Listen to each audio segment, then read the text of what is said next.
नमस्कार दोस्तों, किस्से कहानियों की दुनिया में आपका स्वागत है।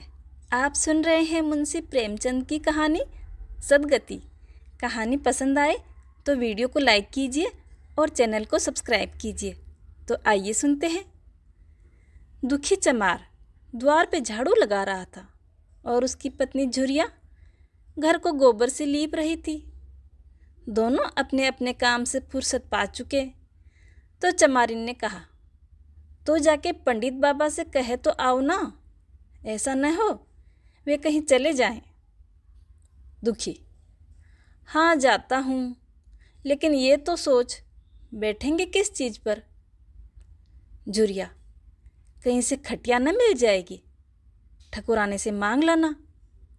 दुखी, तू तो कभी कभी ऐसी बात कह देती है कि देह में आग लग जाती है। ठकुराने वाले मुझे खटिया देंगे? आग तक तो घर से निकलती नहीं, खटिया देंगे?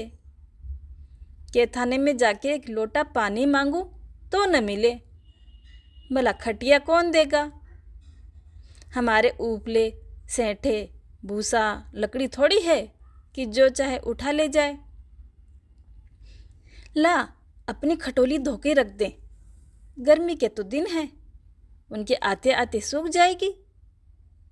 झुरिया, वह हमारी खटोली पर बैठेंगे भला?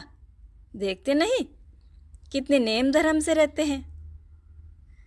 दुखी ने जरा चिंतित होकर कहा, हाँ ये बात तो है। महुए के पत्ते तोड़कर एक पत्तल बना लूं तो ठीक हो जाए। पत्तल में बड़े बड़े आदमी खाते हैं, वह पवित्र है। ला तो डंडा ला, पत्ते तोड़ लाऊं। झुरिया, पत्तल मैं बना लूँगी, तुम जाओ। लेकिन हाँ, उन्हें सीधा भी तो देना होगा, अपनी थाली में रख दूं। दुखी, कहीं ऐसा गजब न करना, नहीं तो सीधा भी जाए और थाली भी फूटे। बाबा थाली उठाकर पटक देंगे, उनको बड़ा जल्दी क्रोध चढ़ता है। क्रोध में पंडिताइन तक को नहीं छोड़ते। लड़के को ऐसा पीटा कि आज तक टूटा हाथ लिए फिरता है। पत्तल में सीधा भी दे देना, हाँ, लेकिन तू मत छूना। झुरी गोड़ की लड़की को लेकर साहू की दुकान से सब चीज़ें ले आना, सीधा भरपूर हो। सेर भर आटा, आधा सेर चावल, पाव भर दाल, पाव भर घी, लौन, हल्दी। पत्तल में एक किनारे 4 आने पैसे भी रख देना। गोड़ की लड़की न मिले तो भुर्जिन के हाथ पैर जोड़कर ले जाना, पर तुम कुछ मत छूना, नहीं तो गजब हो जाएगा। इन बातों की ताकीद करके दुखी ने लकड़ी उठाई और घास का एक बड़ा सा गट्ठा लेके पंडित जी से अर्ज करने चले। खाली हाथ बाबा जी की सेवा में कैसे जाते? नजराने के लिए उनके पास घास के सिवाय और क्या था? उसे खाली हाथ देखकर तो बाबा जी दूर ही से दुत्कार देते। पंडित घासीराम ईश्वर के परम भक्त थे। नींद खुलते ही ईशोपासना में लग जाते। मुंह हाथ धोते 8 बजते, तब असली पूजा शुरू होती, जिसका पहला भाग भंग की तैयारी था। उसके बाद आधे घंटे तक चंदन रगड़ते, फिर आईने के सामने एक तिनके से माथे पे तिलक लगाते। चंदन की 2 रेखाओं के बीच लाल रोली की बिंदी होती। फिर छाती पर, बाहों पर चंदन की गोल गोल मुद्रिकाएं बनाते। फिर ठाकुर जी की मूर्ति निकालकर उसे नहलाते, चंदन लगाते, फूल चढ़ाते, आरती करते, घंटी बजाते। 10 बजते बजते वह पूजन से उठते और भंग लेके छान कर बाहर आते। तब तक 2-4 जजमान द्वार पे आ चुके होते। ईशोपासना का तत्काल फल मिल जाता। यही उनकी खेती थी। आज वह पूजन गृह से निकले तो देखा दुखी चमार घास का एक गट्ठा लिए बैठा है। दुखी उन्हें देखते ही उठ खड़ा हुआ और उन्हें साष्टांग दंडवत करके हाथ बांध के खड़ा हो गया। वह तेजस्वी मूर्ति देखकर उसका हृदय श्रद्धा से परिपूर्ण हो गया। कितनी दिव्य मूर्ति थी, छोटा सा गोल मटोल आदमी, चिकना सिर, फूले गाल, ब्रह्म तेज से प्रदीप्त आंखें, रोरी और चंदन देवताओं की प्रतिभा पहले ही प्रदान कर रहे थे। दुखी को देखकर श्रीमुख से बोले, आज कैसे चले आए रे दुखिया? दुखी ने सिर झुका के कहा, बिटिया की सगाई कर रहा हूँ महाराज। कुछ साइत सगुन मुहूर्त विचार दीजिए, कब मर्जी होगी। घासी, आज मुझे छुट्टी नहीं। हाँ, सांझ तक आ जाऊंगा। दुखी, नहीं महाराज, जल्दी मर्जी हो जाए। सब सामान ठीक करके आया हूँ। ये घास कहाँ रख दूँ? घासी, इसे गाय के सामने डाल दे और जरा झाड़ू लेकर द्वार तो साफ कर दे। ये बैठक भी कई दिनों से लीपी नहीं गई, उसे भी गोबर से लीप दे। तब तक मैं भोजन कर लूँ, फिर जरा आराम करके फिर चलूँगा। हाँ, ये लकड़ी भी चीर देना। खलिहान में 4 खांची भूसा पड़ा है, उसे भी उठा के ला देना और भूसा घर में रख देना। दुखी फौरन हुकुम की तालीम करने लगा। द्वार पर झाड़ू लगाई, बैठक को गोबर से लीपा। तब तक 12 बज गए। पंडित जी भोजन करने चले गए। दुखी ने भी सुबह से कुछ न खाया था, उसे भी जोर की भूख लगी, पर वहाँ खाने को क्या धरा था? घर यहाँ से मील भर दूर था। वहाँ खाने चले जाए तो पंडित जी बिगड़ जाएं।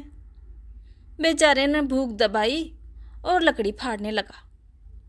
लकड़ी की मोटी सी गांठ थी, जिस पर पहले कितने ही भक्तों ने अपना जोर आजमा लिया था, पर वह अभी भी उसी दमखम के साथ लोहे से लोहा लेने को तैयार पड़ी थी। दुखी घास छीलकर बाजार ले जाता था।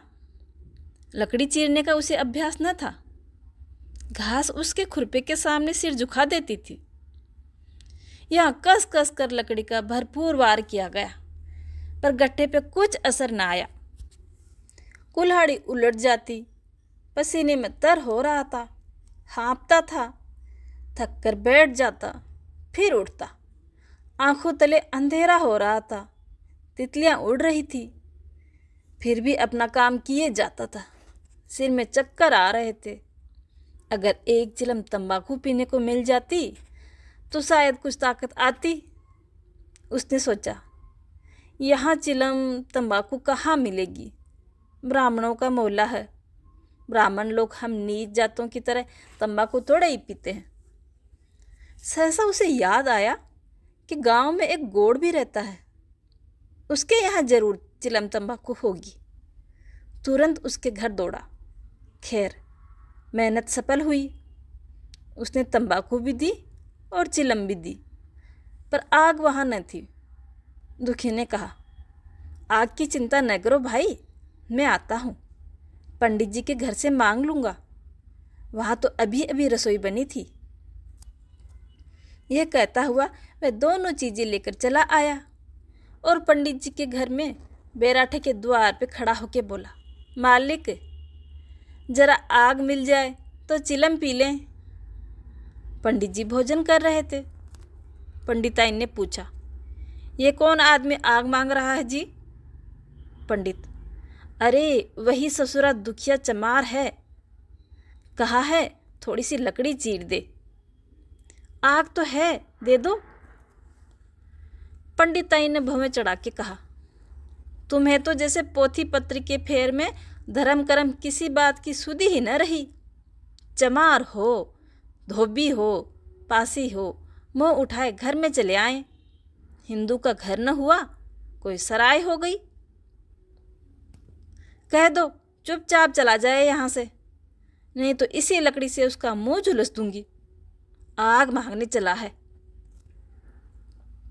पंडित जी ने उसे समझा के कहा, भीतर आ गया तो क्या हुआ? तुम्हारी कोई चीज़ को छुआ तो नहीं? धरती पवित्र है। जरा सी आग दे दोगी तो तुम्हारा क्या जाता है? काम तो हमारा ही कर रहा है। और कोई ये लकड़ी फाड़ता तो कम से कम 4 आने लेता। पंडिताई ने गरज कर कहा, वह घर में क्यों आया पर? पंडित ने हार कर कहा, ससुरे का अभाग था और क्या। पंडिताइन: अच्छा, इस वक्त आग दिए देती हूँ, लेकिन फिर जो इस तरह कोई घर में आया तो उसका मुंह ही जला दूंगी। दुखी के कानों में इन बातों की भनक पड़ रही थी। पछता रहा था, नाहक ये आया। सच तो कहती है, पंडित के घर में चमार कैसे चला आए? बड़े पवित्र लोग हैं, तभी तो संसार पूछता है, तभी तो इतना मान है। कोई चमार थोड़े ही है। इसी गांव में बूढ़ा हो गया, मगर इतनी भी अक्ल ना आई। इसलिए जब पंडिताइन आग लेकर निकली तो वह मानो स्वर्ग का वरदान पा गया। दोनों हाथ जोड़कर जमीन पे माथा टेक कर बोला, पंडिताइन माता, मुझे माफ़ कर दो। मुझसे बड़ी भूल हो गई कि घर में चला आया। चमार की ही तो अकल है, नहीं तो थोड़ी ना ऐसे लात खाते। पंडिताइन चिमटे में पकड़कर आग लाई थी। 5 हाथ की दूरी से घूंघट के आड़ में दुखी की तरफ आग फेंक दी।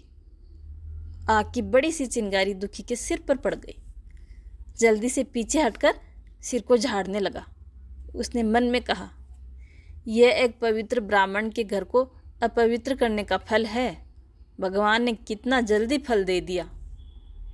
इसी से तो संसार पंडित से डरता है और सबके रुपए मारे जाते हैं।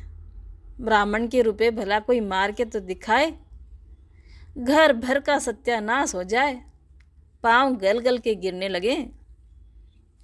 बाहर आकर उसने चिलम पी और फिर कुल्हाड़ी लेके जुट गया। खटखट खटखट की आवाज़ें आने लगी। उस पर आग पड़ गई तो पंडिताइन को उस पर कुछ दया आ गई। पंडित जी भोजन करके उठे तो बोली, इस चमार को भी कुछ खाने को दे दो, बेचारा कब से काम कर रहा है, भूखा होगा।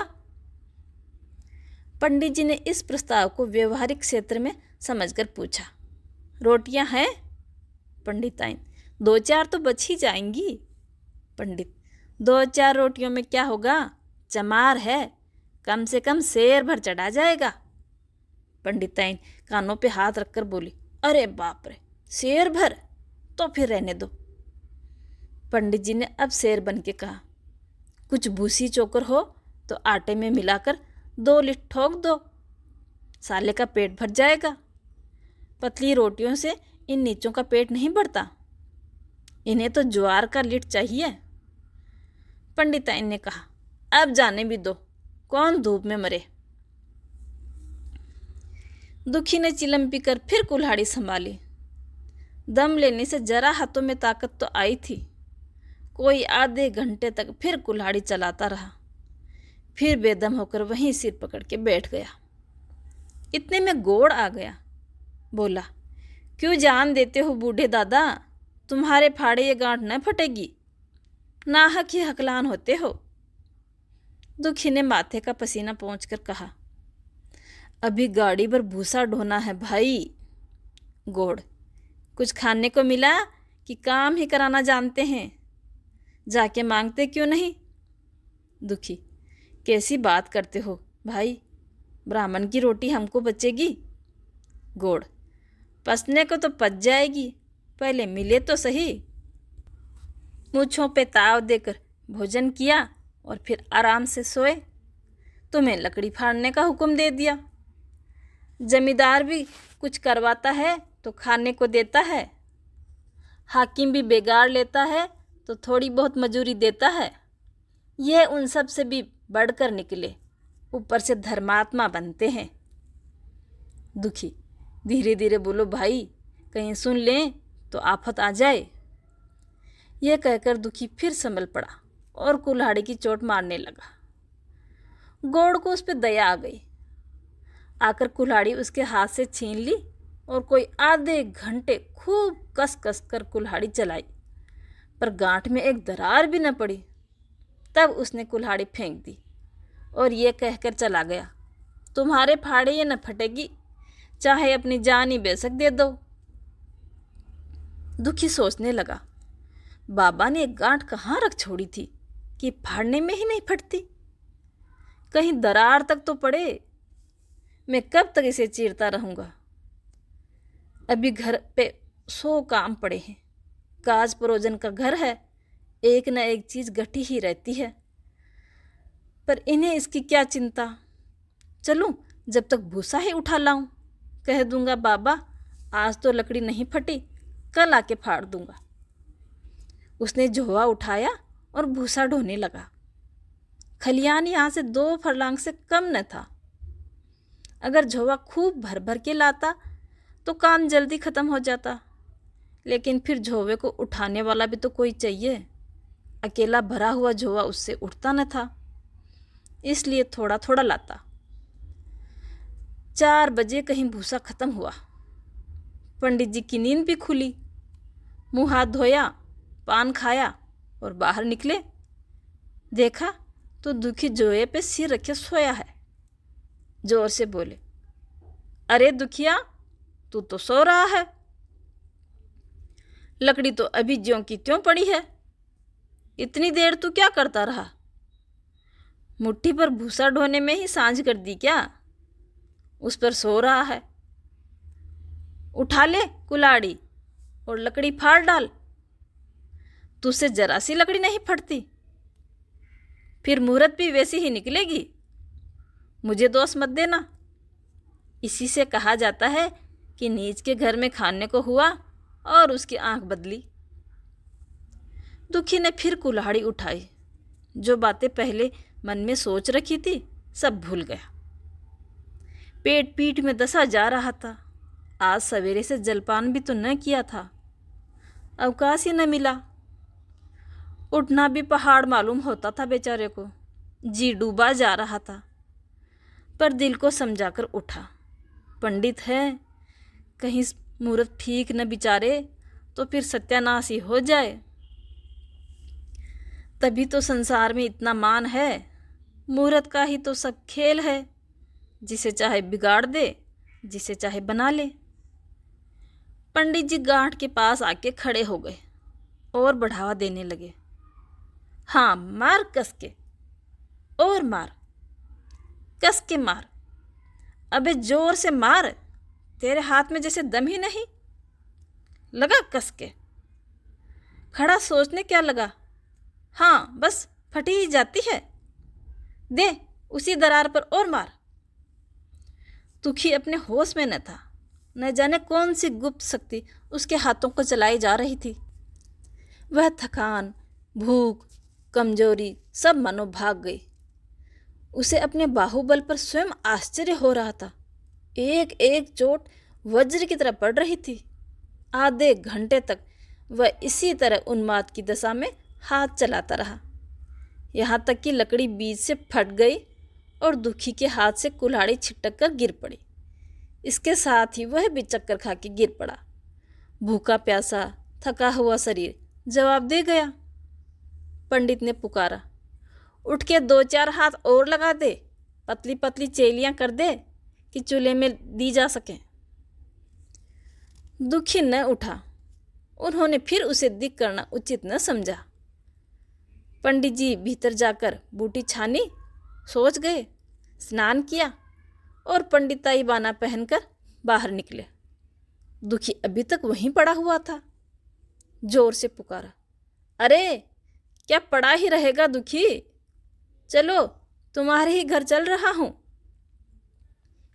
सब सामान ठीक ठीक है ना? दुखी फिर न उठा। अब पंडित जी को कुछ शंका हुई। पास जाके देखा तो दुखी अकड़ा पड़ा हुआ था। बदहवास होकर भागे और पंडिताइन से बोले, दुखिया तो मर गया। पंडिताइन हक बकाकर बोली, वह तो अभी लकड़ी चीर रहा था। पंडित, हाँ, लकड़ी चीरते चीरते ही मर गया, अब क्या होगा? पंडिताइन ने शांत होकर कहा, होगा क्या, चमारों के मोहल्ले में जाके कहलवा दो कि मुर्दा उठा ले जाए। एक क्षण में गांव भर में खबर फैल गई। पूरा ब्राह्मणों का ही मोहल्ला था। केवल एक गोड़ का घर था। लोगों ने उधर का रास्ता छोड़ दिया। कुएं का रास्ता इधर ही से जाता था। पानी कैसे भरा जाए? चमार की लाश के पास से होकर कौन पानी भरे? एक बुढ़िया ने पंडित जी से कहा, अब मुर्दा फिकवाते क्यों नहीं? कोई गांव में पानी भी पिएगा या नहीं? इधर गौड़ ने चमारों के मोहल्ले में जाके सबसे कह दिया, खबरदार, मुर्दा उठाने मत जाना, अभी पुलिस की तहकीकात होगी। दिल लगी है कि एक गरीब की जान ले ली। पंडित होंगे तो अपने घर के होंगे, लाश उठाओगे तो तुम भी पकड़े जाओगे। इसके बाद ही पंडित जी वहाँ पहुँचे, पर चमारों का कोई आदमी लाश उठाने को तैयार न हुआ। हाँ, दुखी की स्त्री और कन्या दोनों हाय हाय करती हुई वहाँ चली आई और पंडित जी के द्वार पे आके सिर पीट पीट के रोने लगी। उसके साथ 10-5 चमारिन भी आ गई थी। कोई रोती थी, कोई समझाती थी, पर चमार एक भी ना आया।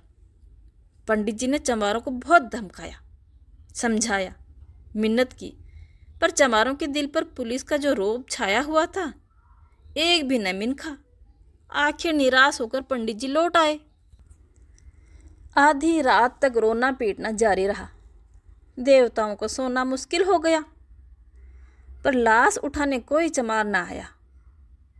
और ब्राह्मण चमार की लाश कैसे उठाते? भला ऐसा कहीं सुना है? कोई शास्त्र में पढ़ा है? पंडिताई ने झुंझलाकर कहा, इन डायनों ने तो खोपड़ी चाट ली, सबका गला भी तो नहीं थकता। पंडित ने कहा, रोने दो चुड़ैलों को, कब तक रोएंगी?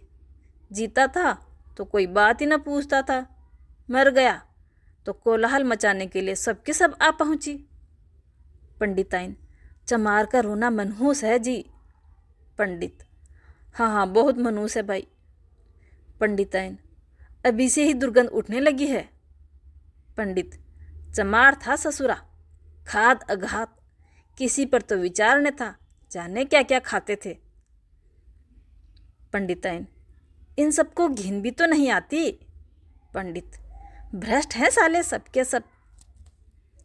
रात तो किसी तरह कटी, मगर सवेरे भी कोई चमार न आया। चमारी ने भी रो पीट कर चली गई। दुर्गंध कुछ कुछ फैलने लगी थी। पंडित जी ने एक रस्सी निकाली, उसका फंदा बनाकर मुर्दे के पैरों में डाला और फंदे को खींचकर कस दिया। अभी कुछ कुछ धुंधला ही था। पंडित जी ने रस्सी पकड़कर लाश को घसीटना शुरू किया और गांव के बाहर घसीट कर ले गए। वहाँ से आकर स्नान किया, दुर्गा पाठ किया, घर में गंगा जल छिड़का। उधर दुखी की लाश को खेत में गीदड़, गिद्ध, कुत्ते और कौवे नोच रहे थे। यही जीवन पर्यंत की भक्ति, सेवा और निष्ठा का फल था। कहानी में मेरे साथ बने रहने के लिए धन्यवाद।